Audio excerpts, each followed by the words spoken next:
Bismillahirrahmanirrahim. Assalamualaikum warahmatullahi wabarakatuh. Alhamdulillahi rabbil alamin. Wassalatu wassalamu ala rasulillahil karimil amin. Sayyidina Muhammadin wa ala alihi wa sahbihi ajma'in wa ba'd. Fa ya ahbaballahi wa ahbab rasulihi sallallahu alaihi wasallam. Usi nafsi wa iyyakum bi taqwallahi faqad fazal muttaqun fala tamutunna illa wa antum muslimun. Faqala ta'ala Ya ayyuhalladzina amanu taqullaha haqqa tuqatih wa la tamutunna illa wa antum muslimun. Saudara-saudariku, bersyukur pada Allah Subhanahu wa taala kembali kita diberikan kesempatan untuk menjalani kehidupan di hari ini. Semoga kehidupan kita hari ini diberkahi oleh Allah Subhanahu wa taala, diberikan perlindungan, disehatkan dan juga dibimbing untuk menata aktivitas sehingga menjadi aktivitas terbaik, hayatan thayyibah, dan berakhir dengan mulia husnul khatimah. Semoga Allah Subhanahu wa taala berkenan memberikan hidayah kepada hamba-hambanya yang berkehidupan sampai detik ini namun belum beriman. Semoga jiwa mereka dikuatkan, lisan mereka juga dibimbing untuk bersyahadat sebelum wafat kembali pada Allah Subhanahu wa taala. Semoga para pelaku maksiat dan dimungkinkan kita termasuk di dalamnya dilembutkan hatinya untuk bertaubat dan kembali kepada jalan kebenaran yang telah Allah bimbingkan. Dan insya Allah pada kesempatan kali ini kita akan mencoba berikhtiar mewujudkan harapan-harapan baik kita untuk membangun kedekatan dengan Allah Subhanahu wa taala, sehingga dengan itu kita mendapatkan percikan rahmat, keberkahan yang membahagiakan kehidupan kita di dunia sampai menuju Allah di akhirat kelak. Telah sampai kita pada pembahasan akidah di simpul-simpul iman, pembuka bagian kedua. Setelah kita sampaikan beragam mukaddimah, pengantar-pengantar terkait dengan pengertian iman, akidah, pentingnya kita menguatkan iman, kaitannya dengan amal, dan telah sampai kepada pembahasan 6 simpul atau pokok-pokok iman yang dikenal dengan rukun iman, yang bila kita mampu menguatkan simpul itu, mengencangkan ikatannya, maka akan membangun keyakinan teguh dalam jiwa kita dan juga bisa meresapkan cahaya-cahaya kebaikan yang menumbuhkan amal-amal baik yang diridhai oleh Allah Subhanahu wa taala, yang membimbing anggota tubuh kita untuk berperilaku, bersikap dalam berkehidupan. Baik, kita telah bahas kemarin tentang pembuka tentang malaikat. Sekarang coba kita akan lanjutkan dulu. Saya akan mencoba memberikan satu gambaran singkat hal-hal pokok-pokok penting yang terkait erat dengan pembahasan tentang malaikat ini, sehingga kita nanti bisa memahami dengan baik alur pembahasan kita seutuhnya, ya. Baik, bismillahirrahmanirrahim. Kita agak cepat karena kita memulai sedikit ada penyesuaian waktu. Ya, kita masih di simpul-simpul ya atau pokok-pokok iman yang kita kenal dengan rukun iman. Baik, ya. Yang pertama sudah kita selesaikan, yaitu mengenal Allah dan segala yang terkait dengannya, kan? Sehingga menghindarkan kita dari penyimpangan. Ini sudah kita selesaikan. Dan selalu ingat ya, selalu ingat kepada dua hal, ya. Yang aspek positifnya terkait dengan pembahasannya, kan? Aspek positifnya di sini kita dapatkan zikrullah,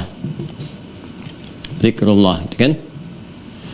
Jadi hasil daripada pengenalan kita terhadap materi yang berkaitan dengan ma'rifatullah melahirkan ini sikap zikrullah, mengingat Allah dalam setiap aktivitas kita, baik itu saat berdiri itu ya tegak berdiri atau berjalan atau berlari atau aktivitas yang kita kerjakan dalam keadaan berdiri, kan? Atau saat duduk, baik di kantor, di rumah dan lain sebagainya, atau bahkan saat kita berbaring gitu kan. Itu yang disebutkan di Ali Imran, Quran surah yang ketiga, dari ayat 190 sampai 191 itu. Inna fi khalqis samawati wal ardi wa ikhtilafil laili wan nahari la ayatil liulil albab. Siapa orang-orang ulul albab ini? Seperti yang saya sampaikan kemarin, alladzina yadhkurunallaha dzikrullah. Alladzina yadhkurunallaha qiyaman, berdiri ya, qiyaman wa qu'udan, ya, kemudian duduk, wa ala junubihim, dan bahkan dalam keadaan berbaring. Ini aspek yang terpenting ya. Jadi segala aktivitas yang kita kerjakan, bahkan aktivitas pengamatan, analisis, pergantian siang dan malam, segala yang tampak di langit, di bumi, itu bagi ulul albab yang paham esensi, ya, mendekatkan dia dengan Allah Subhanahu wa taala dalam setiap titian aktivitasnya. Ini poinnya. Dan jangan sampai kemudian ya dari sini ada penyimpangan dari zikir sehingga membuat kita melampaui batas dalam berkehidupan. Ya, melampaui batas dalam berkehidupan disebut dengan taghin. Ya, tagha pekerjaannya. Tagha ya pelakunya disebut dengan taghin, ya jamaknya disebut dengan taghut. Ya kan? Nah, segala yang melampaui batas, menyimpang. Jadi kalau melampaui batas ya memang tidak bagus. Setiap ada batas-batas kebaikan dilampaui itu kan nggak bagus artinya. Ya, diberikan batasan, dilampaui. Ini sudah standar. Dalam berkehidupan juga kita ada standar-standar moral kan. Kalau ini dilampaui, kita katakan Anda sudah melampaui batas. Ya kan? Nah, ini melampaui batas dalam bahasa Al-Quran disebut dengan tagha. Ya kan? Nah, kemudian pelakunya disebut dengan taghin, jamaahnya disebut dengan taghut. Ya kan? Nah, orang-orang yang mendekat kepada Allah dengan zikrullah sehingga terbangun kedekatan dengan Allah Subhanahu wa taala, menjadikan Allah sebagai pelindungnya, kan? Menjadikan Allah sebagai pemerhatinya, menjadikan Allah sebagai pengarah kepada kebaikan-kebaikan dan sebagainya. Itu dalam bahasa Al-Qur'an, bahkan bahasa Arab standar singkatnya disebut dengan wali, seperti yang pernah saya terangkan, kan? Nah, ini ciri khas orang beriman. Ya, dia menjadikan Allah Subhanahu wa taala sebagai walinya, ya kan? Sebagai pelindungnya, pendamping dalam berkehidupannya, dalam arti memberikan perhatian, pengawasan, kebutuhan dan sebagainya. Ini yang disampaikan di Quran surah kedua Al-Baqarah ayat 157. Allahu waliyyul ladzina amanu yukhrijuhum minadh-dhulumati ilan nur. Ini sudah secara detail saya terangkan di pertemuan yang lalu. Anda direview kembali ya. Pertemuan yang lalu ketika saya menerangkan ayat ini sampai ke dalam detail ya, ke dalam jiwa kita. Seperti apa anatomi ya dalam jiwa kita, nur itu apa, zulumat itu apa, jama' dari apa, saya sudah uraikan di pertemuan yang lalu. Silahkan Anda lihat kembali. Sebaliknya, walladzina kafaru awliya'uhumut taghut, ya, nah, ini disebutkan. Sedangkan orang-orang yang ingkar, nggak mau menguatkan iman, kan, bahkan melenyapkan cahaya iman dalam dirinya, senang dengan bimbingan kepada fujur atau nafsunya, terprovokasi oleh setan dan sebagainya, maka perilaku mereka itu akan menyimpang, akan menyimpang gitu kan, dari togo asalnya. Nah, jadi Allah Subhanahu wa taala saking sayangnya kemudian, kan, mengutus para rasul, kan, bahkan kemudian menugaskan makhluk-makhluknya tertentu untuk apa? Untuk membimbing hamba membangkitkan cahaya iman itu kembali, menghidupkan cahayanya, dan menjauhkan kemudian dari unsur-unsur provokasi setan dan sebagainya. Maka di antara yang ditetapkan oleh Allah ya untuk mensupport jiwa takwa manusia, cahaya iman. Sedangkan cahaya iman itu kan potensinya ada di potensi takwa, ya. Jadi begitu roh ditiupkan seperti pernah saya jelaskan, kemudian menyatu dengan tubuh kita menjadi nafas, di situ kita bernafas, maka ada dua potensi di situ. Ya, potensi takwa pada jalan kebaikan dan fujur, jalan keburukan, sebetulnya yang menjadi katalis daripada takwa. Asalnya demikian, ya kan? Quran surah 91 Asy-Syams ayat 7 ya. Sampai dengan 10 kalau ingin lengkap. Wa nafsin wa ma sawwaha fa alhamaha fujuraha wa taqwaha. Ini qad aflaha man zakkaha wa qad khaba man dassaha. Jadi jiwa takwa ini kemudian yang dijadikan sebagai tempat bersemayamnya iman kita, pembawa cahaya. Karena itu kita diminta ibadah itu untuk membangkitkan jiwa takwa kita. Ya, dan selalu bersanding antara iman, amal soleh dan takwa. Ya ayyuhalladzina amanu, iman, kutiba alaikumusiyam, puasa, gitu kan? Itu amal salehnya. Kama kutiba alal ladzina min qablikum, untuk apa? La'allakum tattaqun, untuk membangkitkan potensi jiwa takwa kita sehingga ketika itu bangkit kuat, maka cahaya iman akan menguat dan bisa menerangi jalan kehidupan kita untuk bersikap berperilaku. Ya, karena itu Anda sering temukan dalam Al-Quran penyandingan antara iman, takwa, amal soleh, atau bahkan takwa dulu, iman, amal soleh. Demikian sebaliknya, yang saya buat persamaan A sama dengan B sama dengan C, sehingga kita bisa membuat persamaan A sama dengan C atau B sama dengan C. Dzalikal kitabu la raiba fihi hudal lil muttaqin. Siapa orang takwa ini? Alladzina yu'minuna bil ghaib, iman. Bagaimana cara menguatkan iman dan takwa? Wa yuqimunas shalah, amal soleh, ya kan? Dengan salat, wa mimma razaqnahum yunfiqun. Karena itu kalau kita diminta untuk ibadah, sesungguhnya untuk menguatkan jiwa takwa kita, supaya cahaya iman menguat dan jadi pribadi yang baik, dan puncaknya zikrullah. Ya, kita bisa takhalli, kalau kita belajar lebih mendalam lagi, takhalli, melepaskan sifat-sifat buruk, kan? Menepikan kegelapan-kegelapan, sehingga dengan itu kita bisa tahalli, mengganti dengan sifat-sifat yang baik, hilyah, hal-hal yang istimewa, yang baik, tampil indah, sehingga tajalli, nampak jelas segala hal yang ada di sekitaran kita ini menghubungkan kita dengan Allah, dengan zikrullah, dengan cara yang benar. Itu yang dimaksudkan ma'rifatullah. Makanya dalam ilmu ma'rifatullah nanti ya ada turunan-turunan spesifik diistilahkan dengan tahalli, tahalli, tajalli. Itu beda titik aja tuh. Ya, tahalli pakai kha, tahalli pakai ha, tajalli pakai jim. Ya, jim ha kha gitu. Tapi ingat jangan salah belajar. Kalau salah ilmu nanti juga repot juga. Nggak bisa kita langsung tiba-tiba lompat ke sini. Ya, zikrullah itu kan nanti ada turunannya, ada ibadah, ada syariat. Jalan terbaik untuk zikrullah itu syariat. Bukan pergi ke gunung, diam di gunung 40 hari, ninggalin keluarga dan sebagainya, interaksi sama beruang, sama harimau, anak sendiri nggak dimandiin gitu kan. Nah, bukan ke situ arahnya. Jadi nanti ada spesifik jalan yang bisa kita tempuh. Ya, yang ini dicontohkan oleh Nabi SAW, dikembangkan oleh sahabat juga, ya, dalam kehidupan mereka dan sebagainya oleh tabi'in, dan para ulama kita merumuskan itu. Ya, ada yang kemudian zikir yang dibaca pasca salat, ada yang dirumuskan untuk sebagai zikir berkehidupan seperti saya ajarkan di pertemuan yang lalu, ya. Nah, lawannya ini setiap yang melampaui batas. Jadi Islam itu diturunkan, ya kan? Sebagai pedoman berkehidupan untuk apa? Untuk mengembalikan manusia dari segala yang melampaui batas, dibalikin. Ya, bukan ingin menurunkan misalnya status kehidupan dunia manusia, ya, dari misalnya pejabat tiba-tiba turun dari jabatan, tiba-tiba dari pebisnis yang sukses hilang kesuksesannya. Tidak demikian. Ya, justru Islam mensupport bagaimana jabatan itu memberikan berkah, nilai-nilai kebaikan. Bagaimana harta itu melimpah sekaligus berkah, menebarkan kebaikan-kebaikan dan manfaat. Demikian seterusnya. Karena itu bahkan Fir'aun pun, Fir'aunnya ketika disoal, diutus Musa dan Harun untuk meluruskan, bukan untuk menurunkan jabatannya. Disebutkannya karena melampaui batas. Ya, idhaba ila fir'auna innahu tagha. Itu kan Quran surah ke-20 Taha ayat 43. Idhaba Musa dan Harun, ya, pergilah kepada Fir'aun, ila fir'auna innahu tagha. Dia telah melampaui batas. Ya, Al-Quran tidak menyoal kedudukannya, tapi kedudukan itu diselewengkan sehingga melampaui batas. Dan karena melampaui batas ini, dampaknya kepada rakyatnya, masyarakatnya, itu kan menjadi tidak baik. Ada yang terzalimi, ada yang macam-macam, dan bentuknya sudah melampaui batas lah, hal yang nggak bisa ditoleransi. Maka Allah mengutus keduanya itu untuk meluruskan kembali, sehingga dicintai kembali oleh rakyatnya, ya, sehingga dapat apresiasi, dapat penilaian terbaik, dan jabatannya bermanfaat. Ya, dan indahnya adalah faqula lahu qawlan layyina la'allahu yatadzakkar, ini zikir atau yakhsha. Balik lagi ke sini. Maka coba dakwahi dengan kelembutan, ya, bicara yang lembut, bicara yang sopan, yang baik. Mungkin dengan kelembutan itu, indah sekali Quran. Ya, nggak diajarkan untuk mencaci, memaki dan macam-macam. Sampaikan dengan kelembutan. Mungkin belum sadar saja, belum tahu bahwa itu sementara. Itu kan jabatan sementara, suatu saat ditinggalkan. Bagaimana kalau meninggalkan legasi yang tidak bagus? Sampaikan dengan bahasa yang lembut. Mungkin dengan kelembutan itu dia mengerti. Ya, kemudian dengan mengerti itu dia merasa khawatir, kan?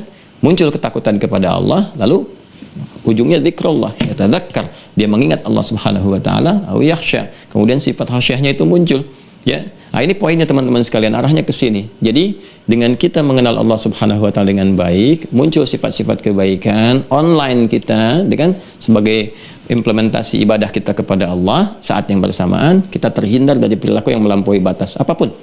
Pandangan yang melampaui batas, pendengaran melampaui batas, lisan bertutur melampaui batas. Dalam konteks inilah kemudian Allah Subhanahu wa taala dengan sifat rahmannya, rahimnya, menugaskan, memberikan kewenangan, ya, ditugaskan nih makhluk tertentu oleh Allah Subhanahu wa taala untuk mensupport manusia guna menyukseskan risalah kehidupannya, ya, sebagai khalifah di muka bumi. Ya, seperti saya sampaikan kemarin, Allah yang maha kuasa, ya, Allah yang raja dari segalanya, menguasai segala hal, dialah Malik, gitu kan, ya, Malikul Mulki, qulillahumma malikal mulki, gitu kan, dan dia Malik yaumiddin, kita bisa baca dengan pendek atau panjang, gitu kan, raja di raja, raja segalanya, yang menguasai segala hal, yang punya kekuasaan, al-mulk, ya, punya kekuasaan tanpa batas, yang dahsyat, yang tertinggi dan sebagainya, kan, memberikan kewenangan, memberikan tugas, ya, terhadap satu hal yang diantara tugas itu adalah mensupport hal-hal yang terkait dengan misi kehidupan manusia, khususnya untuk membangkitkan jiwa takwanya, ya, memberikan dorongan kepada jiwa takwa supaya muncul, supaya tersupport, ya, bagaimana caranya ketika kita diminta untuk sholat dengan adzan Allahu Akbar, jiwa takwa kita langsung hadir, bangkit, ya, disupport, ya, oleh makhluk ini. Ayo support, dekatkan diri kepada Allah, ingat sekarang sudah adzan, ya, sudah adzan. Nah, kita itu tersupport, akan ada perasaan begitu kan, begitu kita melihat orang baca Quran, pengen ada support dalam jiwa kita. Nah, karena manusia yang disupportnya itu jiwa takwanya, jiwa takwa, ya kan, tadi lawannya fujur kan, karena ini jiwa takwanya, maka makhluk yang ditugaskan oleh Allah pun diberi kewenangan untuk mensupport itu, ya, harus sama-sama punya satu chemistry, ya, harus seiringan juga dengan jiwa takwa itu. Dan satu-satunya makhluk yang dicipta oleh Allah Subhanahu wa taala dengan materi terbaik, kan membangkitkan cahaya, berarti harus ada dari cahaya kan, Awas, ini bukan otak-atik ya. Kalau kita membaca Quran dengan teliti, dengan benar, kemudian melihat kepada keterangan hadis, kita akan mendapati alur ini sangat indah sekali, luar biasa, gitu kan? Nah, karena tugasnya adalah membangkitkan takwa mensupport iman sehingga muncul cahaya, ya. Bahasa Qur'annya nuruhum yas'a baina aydihim wa bi aymanihim, keluar cahaya. Bahkan di akhirat pun dibangkitkan dalam keadaan bercahaya. Ya ghurral muhajjalin, ya tud'a ummati yaumal qiyamati ghurral muhajjalin min atharil wudu. Ya, kata Nabi, umatku akan dipanggil, dibangkitkan di hari kiamat, ya, dengan bercahaya. Kelihatan cahayanya. Cahaya apa? Di antaranya cahaya wudu, ya. Dan cahaya wudu itu ada yang memahami dengan hakiki. Ya, hakiki itu ya sering berwudu, bercahaya. Ada yang memahami dengan majazi, kiasan. Ya, wudu itu kan ya di syariat, ditetapkan oleh syariat itu untuk apa? Menjaga kesucian diri. Dampaknya apa? Memperbaiki perilaku. Jadi orang wudu itu bercahaya. Cahayanya bukan hanya cahaya membasahi bagian tempat wudu ya, tapi ini gambaran syariat yang melatih bagian tubuh kita itu dengan wudu itu jadi suci, jadi bersih, jadi bersikap baik.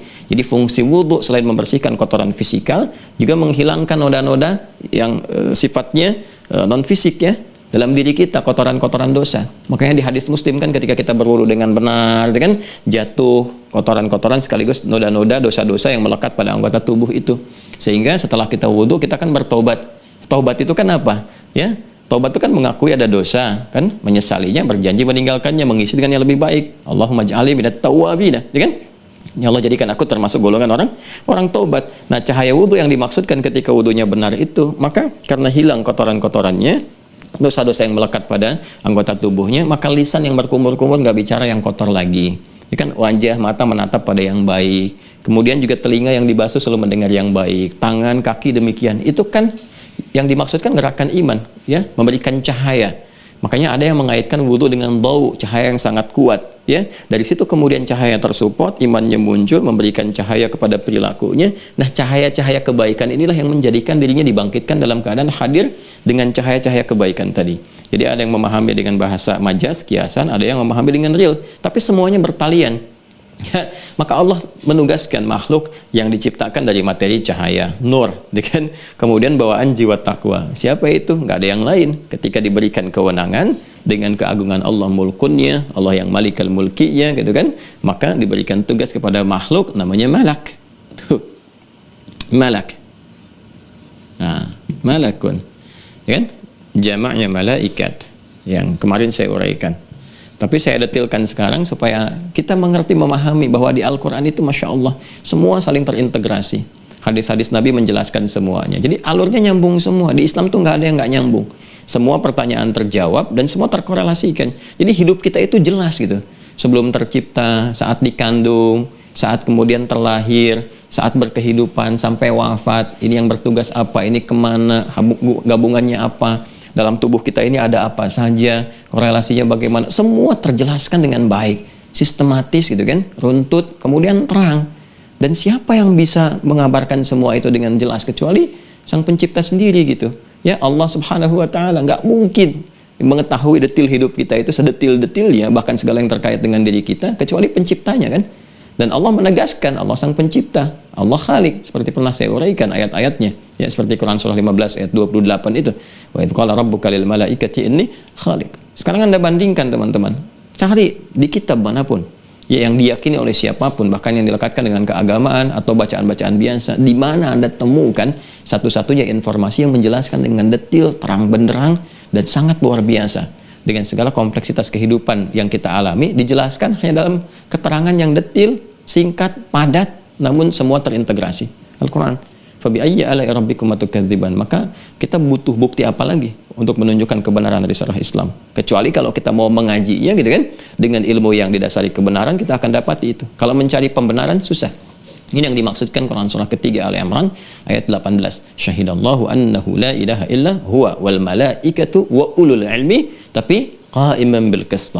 Ya, para pencari ilmu yang didorong untuk mencari kebenaran, bukan membenarkan apa yang ia pengen gitu kan, tapi mencari kebenaran sampai mendapati realitanya. Dia akan mendapati bahwa sesungguhnya Allah adalah Tuhan yang hak. Syahidallah, pada akhirnya akan bersyahadat tuh. Ya. Nah, itu terbuka. Bahkan hebatnya, dahsyatnya, pada titik itu pun Allah tetap dengan keadilan yang mengatakan la ikraha fiddin, nggak ada paksaan, cuma kalau pulang bertanggung jawab, gitu kan? Nggak ada paksaan, lakum dinukum waliyadin, cuma kalau pulang apa? Bertanggung jawab, gitu kan? Nah, ini teman-teman sekalian, ya, Allah Malik, ya, Malikin nas, Malik yaumiddin, yang memiliki mulk, ya, kekuasaan, kerajaan, segalanya tanpa batas gitu kan, kuasanya. Kemudian memberikan kewenangan, makhluk yang diberikan kewenangan untuk mengerjakan sesuatu, dan dinamakan dengan malak, jamaknya malaikat, ya kan? Kemudian dia diciptakan dari cahaya, kemudian juga memiliki sifat takwa, ya, sifat-sifat kebaikan yang tidak mungkin menyimpang. Nah, malaikat ini sebelum kita detilkan lebih jauh, saya ingin memberikan clue dulu ya, kunci-kunci kepada teman-teman semua dan kepada kita seperti yang guru-guru saya juga pernah ajarkan supaya kita mudah memahami alurnya gitu, ya. Nah, ini sudah kita pahami ya. Jadi malaikat itu ya, ini bentuk jama, bentuk tunggalnya malak. Malak ini akarnya dari sini, malak kayak meliku gitu kan. Nah, ada kemudian malik, mulkun, ada milkun. Milkun sudah saya terangkan kemarin ya, milik diserap dalam bahasa Indonesia, kepemilikan yang sifatnya sementara, kecil, nilainya yang hancur. Sementara punya Allah mulkun yang tinggi, rafa, tinggi, besar, banyak, yang selalu abadi sifatnya gitu kan. Nah, makhluk yang diberi kewenangan untuk mengerjakan tugas tertentu, ini malak, kan? Jamaknya apa? Malaikat. Nah, ini karena bawaannya sifat takwa, maka pertama disifati oleh Allah di Quran surah ke-66 At-Tahrim di akhir ayat yang ke-6 ya. Akhir ayat 6. Quran surah 66 At-Tahrim ayat yang ke-6 di penghujungnya, ya.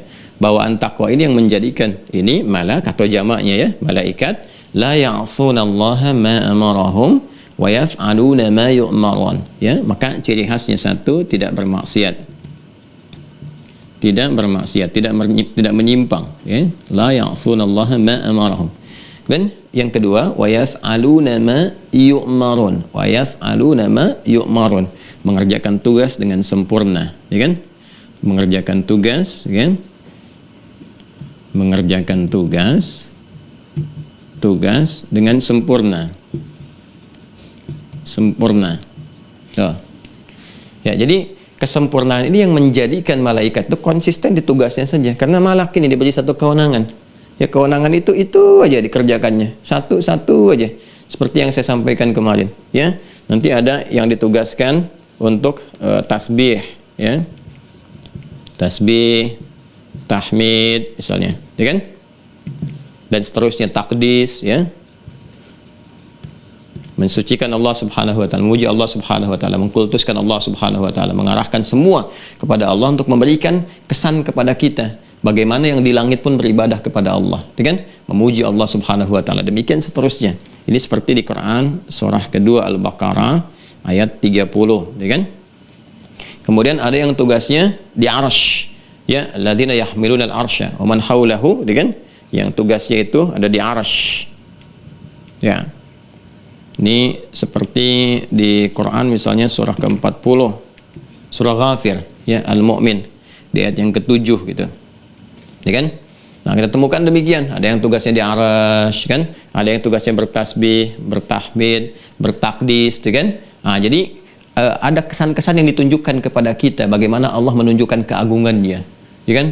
Kemegahannya, kedahsyatannya, untuk menghadirkan rasa yang kuat pada jiwa kita bahwa ini Tuhan yang sesungguhnya, Tuhan yang hak, yang paling dahsyat dan sebagainya, ya kan?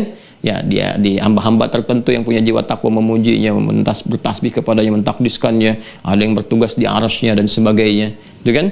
Nah, ada lagi nanti malaikat alin, ya, di level surga yang tertinggi, ya, level surga yang tertinggi dikenal dengan malaikat al-alin, ya. Level langit yang tertinggi, ya, level langit yang tertinggi, di langit tertinggi. Tadi saya sebutkan di surga tertinggi, yang dimaksudkan di langit tertinggi, bukan surga tertinggi, ya, langit tertinggi.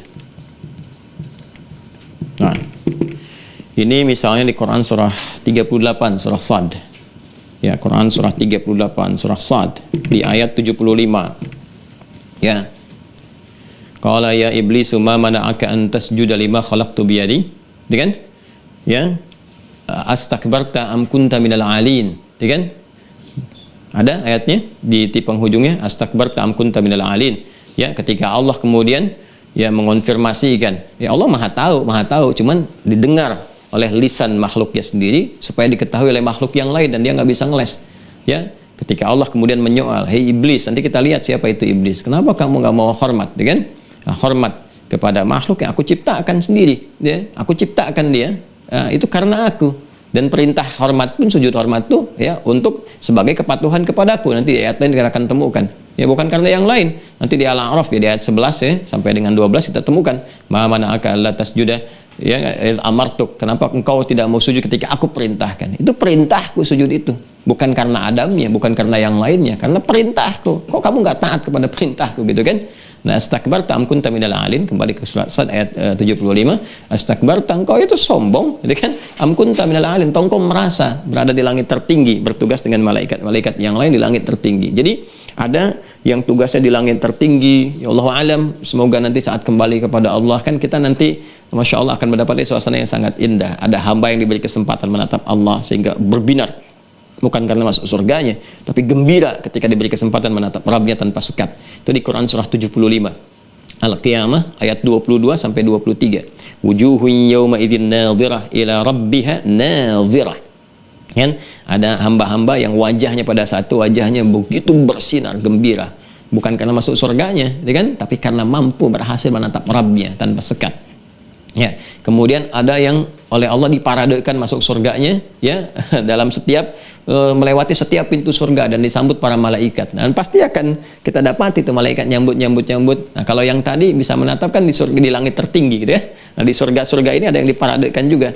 Itu di Quran surah ke-13 Ar-Ra'd ayat 23 sampai 24. Jannatu 'adnin yadkhulunaha wa man salaha min abaihim wa azwajihim wa dzurriyyatihim wal malaikatu yadkhuluna 'alaihim min kulli bab. Salamun 'alaikum bima sabartum fa ni'ma 'uqbad dar. Ya, ada orang-orang yang amalnya begitu tinggi luar biasa sampai dengan amalan itu dia mampu menggandeng bapak ibunya yang beriman. Jadi ada anak yang dengan izin Allah dia mengerjakan amalan dan amalnya disiapkan oleh orang tuanya juga. Jadi cara berpikir kita begitu. Kita investasi nih sama anak kita. Kan saya sering katakan, masa sih satu di antara sekian anak nggak ada kebanggaan yang kita bawa menghadap Allah? Mesti disiapkan satu di antara mereka atau semuanya. Siapa yang jadikan alhamdulillah kan. Nah, apa di antara amalnya? Jadikan misalnya sebagai ahli Quran, tapi benar-benar yang serius, bersabar di dalamnya. Nah, itu di akhiratnya ketika bapak ibunya beriman, ya pasangannya beriman, anak cucu beriman, itu bisa dengan izin Allah diberikan syafaat. Ya dengan amalan itu, misal dengan Qurannya, rajin dia dengan Quran. Kan Nabi juga pernah menyampaikan, Nabi bersabda kan, dengan menyampaikan Iqra'ul Quran fa innahu ya'ti yaumal qiyamati syafi'an li ashabi.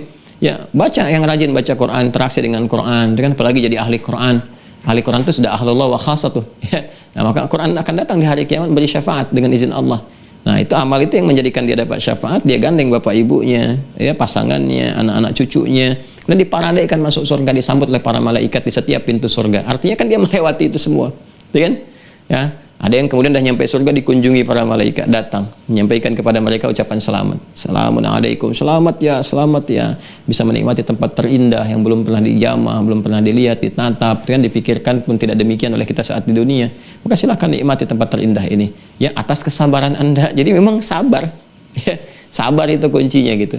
Nah ini teman-teman sekalian, di antara tugas-tugasnya gitu kan, ada yang bertugas tasbih, tahmid, kemudian juga yang terkait dengan aras, ini di alam langit semua. Di alam langit gitu kan. Nah, kemudian juga yang paling menarik, nah Allah menugaskan tadi yang terkait dengan kehidupan kita manusia yang sebagian telah kita uraikan kemarin. Ya, ada yang terkait dengan amal manusia. Amal manusia. Untuk disupport gitu kan. Untuk disupport agar ia mampu menghidupkan jiwa takwanya, ya, sehingga bisa menguatkan cahaya imannya dan dengan cahaya iman itu membimbing hidupnya untuk berperilaku. Dan juga, nah ini dia, ya, dan juga bisa memberi kekuatan untuk menepikan godaan-godaan makhluk yang nanti kita akan bahas, yang mengajukan proposal kepada Allah bahwa dia lebih hebat dibandingkan dengan Adam, dan lain-lain sebagainya, sehingga mengajukan untuk menggoda bagian jiwa manusia yang jiwa fujurnya, ya, bagian jiwa fujur dia goda supaya berdiri sendiri dan perilaku yang buruk. Maka Allah pun menugaskan malaikat, ya, dengan sifat takwanya, kemudian dengan materi cahayanya, nur, untuk membangkitkan cahaya di tubuh manusia itu supaya bagaimana dia konsisten dengan amal-amal kebaikan yang berkehidupan. Tinggal nanti manusia memilihnya, apakah ingin mengambil support malaikat, ya, atau mengakomodir provokasi setan, gitu kan. Nah, ini kembali ke sini teman-teman sekalian, nanti ada caranya semua. Makanya kita belajar untuk bisa membaca sinyal.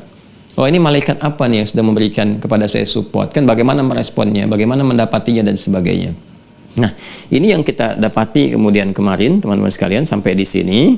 Nah, baik jumlah yang ini ataupun yang ini, itu tidak ada yang mengetahuinya. Hanya Allah yang mengetahuinya. Ya, semua jumlahnya malaikat. Jadi kalau ditanya berapa jumlah malaikat, nah, nggak usah Anda menjawab misalnya 10, 25, 300 dan sebagainya. Nggak ada. Ya, yang tahu itu hanya Allah Subhanahu wa taala berapa jumlahnya. Ya, itu misalnya kita temukan di Quran surah 74 Al-Mudaththir. Nah, jumlahnya nanti ingat ya, di ujian itu kan akan ditanya siapa malaikat itu, apa materi penciptaannya, sifatnya bagaimana, berapa jumlahnya, dalilnya apa. Saya selalu kejar dalilnya apa, kan? Quran surah 74 Al-Mudaththir ayat 31. Quran surah 74 Al-Mudaththir ayat 31. Wa ma ya'lamu junuda rabbika illa hu. Lihat ke ujung ayatnya. Ujung ayat langsung ya. Ya. Quran surah 74 Al-Mudaththir ayat 31, lihat ke ujung ayatnya. Wa ma ya'lamu junuda rabbika illa hu, gitu kan? Dan tidak ada yang mengetahui ya tentara-tentara Rabbmu itu, maksudnya malaikat di sini ya, karena malaikat nanti disifati dengan banyak sifat sesuai dengan tugas-tugasnya. Nggak ada yang tahu ya malaikat Allah itu berapa jumlahnya, gitu kan? Illahu, kecuali Allah sendiri. Jadi jumlahnya banyak, baik yang bertugas di langit nanti ya, semua digabungkan dengan bertugas terkait dengan amal kehidupan manusia. Adapun hal yang terkait dengan amal kehidupan manusia, ini yang diperkenalkan oleh Al-Quran. Di antara sekian yang banyak itu, ada beberapa malaikat ini yang terkait dengan tugas-tugas pokok manusia. Baik. Yuk kita lihat. Satu, sudah kita tuntaskan ya. Sekarang saya detilkan. Yang pertama, ada yang dikenal dengan Jibril. Ini kemarin sudah saya terangkan. Sekarang saya mau detilkan sedikit dengan dalil-dalilnya. Ya. Jibril di barat disebut dengan Jibril. Ya, ini.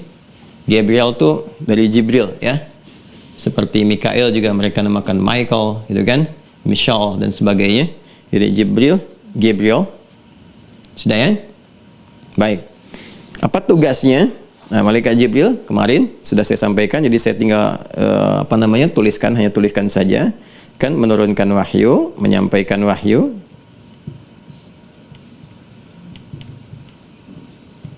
Wahyu kepada Rasulullah ya sallallahu alaihi wasallam. Jelas ya? Ini. Satu ini menyampaikan wahyu kepada Rasulullah. Semua rasul-rasul yang mendapati wahyu dari Allah Subhanahu wa taala ya. Ya, wahyu-wahyu itu diturunkan, ya malaikat yang ditugaskan untuk menyampaikan. Jika jalurnya melewati malaikat, maka malaikatnya siapa? Jibril alaihissalam. Jelas ya? Ini malaikatnya sudah saya sampaikan. Baik. Kemudian yang kedua, teman-teman sekalian, tugas malaikat Jibril juga itu menguatkan risalah, ya khususnya Rasul yang terakhir itu Nabi Muhammad SAW. Ya, menguatkan risalah Nabi Muhammad SAW. Ya, Nabi Muhammad SAW menguatkan risalah Nabi Muhammad SAW melalui kepemimpinannya, ini kan sebagai ya. Ini Jibril ya sebagai ya, menguatkan risalah Nabi Muhammad SAW dengan tugas Jibril ya, dengan tugas Jibril sebagai ya pemimpin malaikat. Ini sudah saya terangkan kemarin ya. Jadi saat Nabi SAW diutus sebagai Rasul terakhir paling istimewa, ya kan? Ketetapan wahyu di hari yang istimewa, Jumat jadi langsung istimewa, malamnya jadi istimewa, malam Al-Qadar, bulannya istimewa, kemudian bulan Ramadan, ya kan? Lahirnya di tempat yang istimewa dekat Ka'bah dan sebagainya. Maka ketika Jibril ditugaskan pun kemudian untuk menjadi malaikat penyampai wahyu, teruskan gitu kan, menyampaikan risalah wahyu kepada Nabi Muhammad, maka statusnya pun naik jadi pemimpin malaikat. Itu yang saya sebutkan kemarin di Quran surah ke-97 ayat yang keempat. Ya, jadi statusnya naik jadi roh, pemimpin para malaikat ya. Tanazzalul malaikatu war-ruhu fiha, kan? Nah, ini menguatkan risalah Nabi Muhammad sepeninggal nabinya. Ya, kan wahyu terputus. Jadi ketika malaikat ini menurunkan wahyu, ya sudah nabinya masih ada. Ya, begitu nabinya sudah selesai, Nabi Muhammad Rasul terakhir meninggal dunia, selesai risalahnya yang abadi gitu kan. Maka ketika nabinya sudah selesai berkehidupan sebagai manusia, meninggal dunia, nah, risalah wahyu terputus, nggak ada wahyu lagi. Ya, jadi tugas malaikat Jibril ini untuk menurunkan wahyu sudah tidak ada. Ya, sudah nggak ada. Jadi la nabiyya ba'di, sudah nggak ada nabi seperti saya terangkan kemarin, ya kan? Nah, namun beliau ditugaskan karena risalah Nabi Muhammad itu terus berlaku sampai akhir kehidupan, maka ditugaskan oleh Allah tuh setahun sekali untuk turun ke bumi, mimpin semua malaikat untuk menguatkan risalah Nabi Muhammad malam Al-Qadar itu. Karena itulah turunnya seperti saya sampaikan kemarin, turunnya itu ya mampu menghadirkan pahala yang banyak, malaikat menyertai untuk mengaminkan doa, memohonkan ampunan kepada Allah, keadaan bumi menjadi tentram karena banyaknya yang turun, tenang dan sebagainya, udara terasa nyaman, ya dan seterusnya. Nah ini tugasnya di sini. Nah, kita perlu luruskan bahwa ada informasi-informasi yang tidak tepat tentang Jibril yang sebelumnya dikarang-karang oleh orang-orang Yahudi ya pada masa itu, ya, teman-teman sekalian, yang kemudian diteruskan. Yang anehnya juga itu diserap oleh catatan-catatan tertentu, bahkan diyakini menjadi bagian dari keyakinan. Itu langsung mendapatkan pembelaan dari Allah Subhanahu wa taala dan dijelaskan. Ya, satu saat orang-orang Yahudi datang menyoal kepada Nabi Muhammad SAW, bertanya, menguji beliau tentang malaikat. Mereka tahu sebetulnya, ya seperti saya terangkan di keterangan yang lain, kan, bahwa mereka mengetahui Nabi Muhammad itu Rasul yang diutus, bahkan mereka menantikannya, bahkan mereka lebih kenal Nabi Muhammad dibandingkan bahkan dengan anak mereka sendiri. Di Al-Baqarah ayat 146, alladzina atainahumul kitaba ya'rifunahu kama ya'rifuna abna'ahum wa inna fariqan minhum la yaktumunal haqqa wa hum ya'lamun. Kan, sungguh mereka mengetahui Nabi Muhammad SAW dengan tanda kenabiannya dari sejak beliau kecil, dari usia 12 tahun sudah tahu stempel kenabian, tahu tanda-tanda alam yang menegaskan kenabian. Kemudian dikuatkan juga oleh Waraqah bin Naufal, kan? Bagaimana didapatkan di dalam kitab-kitab sebelumnya, dituliskan di kitabnya itu ada dituliskan tanda tanya begini, ya di masanya begini, masa dia diutus akan seperti ini, datangnya begini. Nah, begitu datang ternyata dari kalangan orang Quraisy yang di lingkungan masyarakat Arab di Hijaz, maka ini merasa nggak nyaman, ya merasa iri hati, merasa pengennya dari golongan sendiri dan sebagainya, sehingga kadang-kadang memunculkan istihza, suka ngolok-ngolok, ya, sifatnya begitu. Ya, nyeleneh gitu. Ya, sudah ada umat nyeleneh masa lalu. Kalau kita baca Quran di Al-Baqarah aja kita temukan. Apa di antaranya? Ya, mereka nyampaikan yang nyeleneh untuk menguji juga. Gimana sih, segimana ilmunya Nabi gitu ya. Maka mereka mengatakan, ini nih Jibril nih malaikat barbar, malaikat yang suka bawa kekuatan aja, tukang perang dan sebagainya dan seterusnya, ini kan? Nah, sementara yang rahmat tuh yang Mikail dan seterusnya. Itu ada di riwayat-riwayat yang sampai kepada kita bisa lacak. Maka turun kemudian langsung pembelaan dari Allah Subhanahu wa taala menerangkan siapa Jibril ini, ya, bagaimana dasar sifat malaikatnya yang tidak mungkin maksiat dan seterusnya. Maka turunlah di antaranya Quran surah ke-2 Al-Baqarah ayat 98. Ya. Kemudian juga kita dapati Quran surah ke-26 Asy-Syu'ara ayat 193. Silahkan dicek di mushafnya ya, kalau ada yang kurang tepat langsung diberi isyarat ya. Ayat 194. Nanti kita bacakan. Ya. Kita bacakan yang ini dulu, misalnya yang bawah nih, Quran surah 26 Asy-Syu'ara ayat 193. Ya, sampai 194. Ada ayatnya, nazala bihi ruhul amin. Ada ayatnya, nazala bihi ruhul amin ala qalbika la takuna minal munzirin, ya. Baik, nazala bihi ruhul amin, ya. Nah, ini yang mengonfirmasi tugas malaikat Jibril itu, ya, bukan tugasnya apa namanya?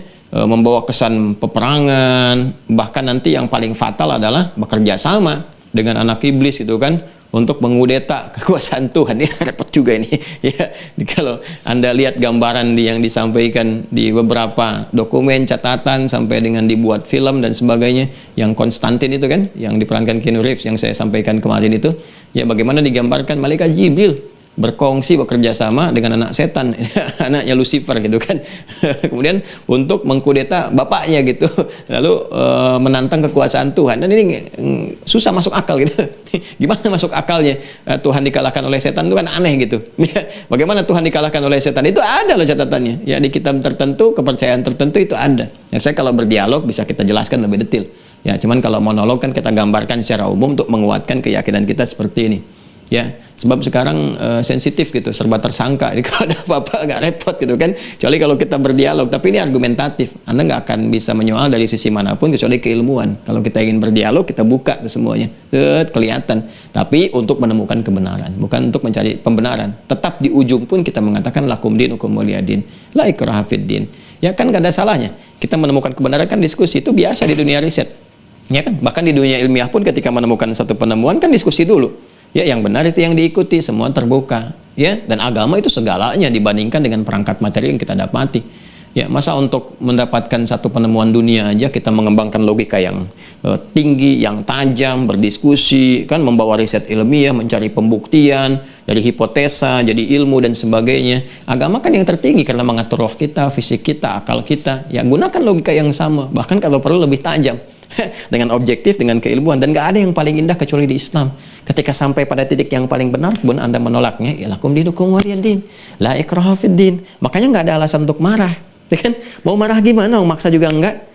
Ya kita kan cuma menjelaskan, nih ada keterangan begini, yuk sama-sama uji, dari Anda bagaimana, kita bagaimana, yuk kita cari pembuktiannya sampai ketemu. Setelah ketemu pun lakum dinukum waliyadin ya, la ikraha fid din ya kan? Perbedaannya jangan menghalangi kita untuk minum teh bersama, gitu kan? Olahraga bersama, silahkan, tapi kita mencari kebenaran. Indah nggak? Di mana ada ajaran seperti itu? Ya kan?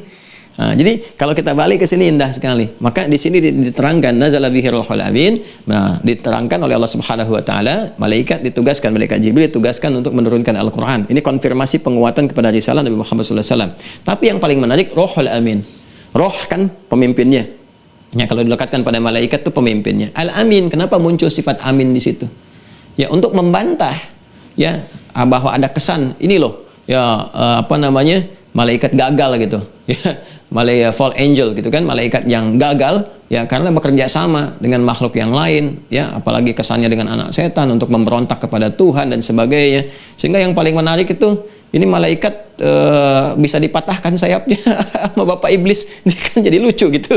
Bagaimana itu bisa ada melawan Tuhan, mengalahkan Tuhan dan sebagainya. Ini ada sesuatu yang penting untuk diluruskan deh. Maka Allah menyampaikan ini nggak ada kesan maksiat dari malaikat karena punya jiwa la ya'sunallaha ma amarahum wa yaf'aluna ma yu'marun. Maka dia sifatnya al-amin, menunaikan tugas dengan sempurna ya, nggak pernah menyimpang, nggak pernah korupsi. Kan sering saya tanyakan kan, pernah dengar nggak malaikat Jibril korupsi ayat? Kan tidak gitu ya, sempurna diturunkannya, nggak akan tertukar. Ini juga membantah orang di kemudian hari yang mengatakan Rasulullah itu sebetulnya itu malaikat Jibril salah menurunkan wahyu. Harusnya bukan pada Nabi Muhammad, harusnya pada Ali bin Abi Thalib, harusnya pada ini, pada itu yang keliru. Ya, tetap jangan mengangkat lebih daripada kemuliaannya. Kita mencintai sahabat Ali bin Abi Thalib, keluarga Nabi sallallahu alaihi wasallam, Masya Allah, dengan cinta yang sangat luar biasa. Ya, menjaga, kemudian memuliakan dan sebagainya. Tapi jangan sampai kita merendahkan mereka dengan cara yang tanpa kita sadari, mengangkat berlebihan, mengkultuskan, mengangkat sebagai lebih di atas kemanusiaannya. Ya, itu yang mencederai gitu, bahkan bisa menyakiti Nabi Sallallahu Alaihi Wasallam. Ada yang kalau kita baca ada itu di informasi sejarah yang masuk ke kita yang dituliskan bahkan menjadi sebuah doktrin gitu kan. Nah, itu ditegaskan lebih dulu oleh Allah Subhanahu wa taala di kejadian-kejadian sebelumnya. Nazala bihi ruhul amin, ini pemimpin para malaikat yang punya sifat amin.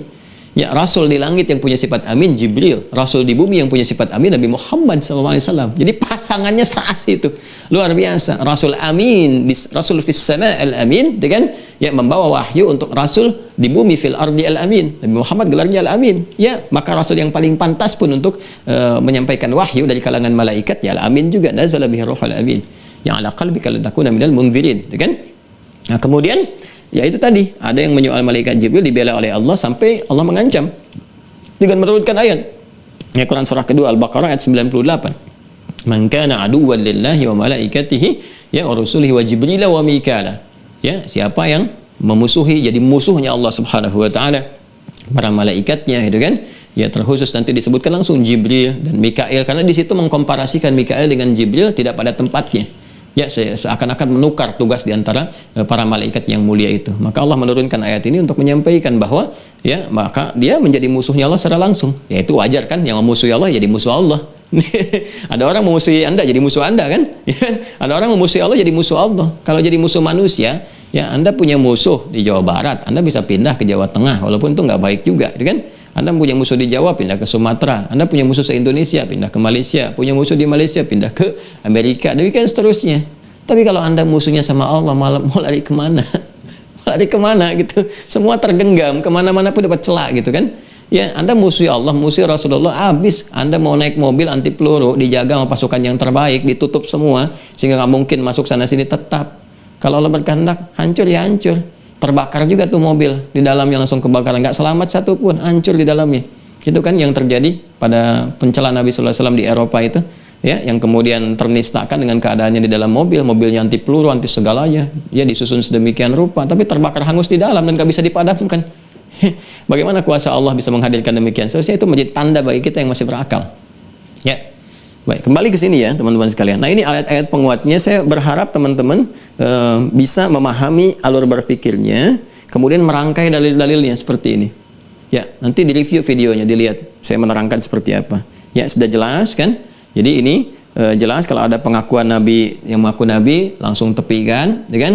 Kemudian kita tahu bahwa malaikat Jibril ini ada risalah penguatan karena risalah terakhir sampai akhir kehidupan, maka diperintahkan oleh Allah Subhanahu wa taala untuk turun setiap sekali dalam setahun di malam Al-Qadar, itu kan untuk menguatkan risalah Nabi Muhammad, memberi kesan kepada kita bagaimana Nabi Muhammad bertalaki Al-Qur'an di malam-malam Ramadan dan sebagainya ya, dan bagaimana kita berinteraksi dengan Al-Qur'an. Baik ya. Itu diantaranya.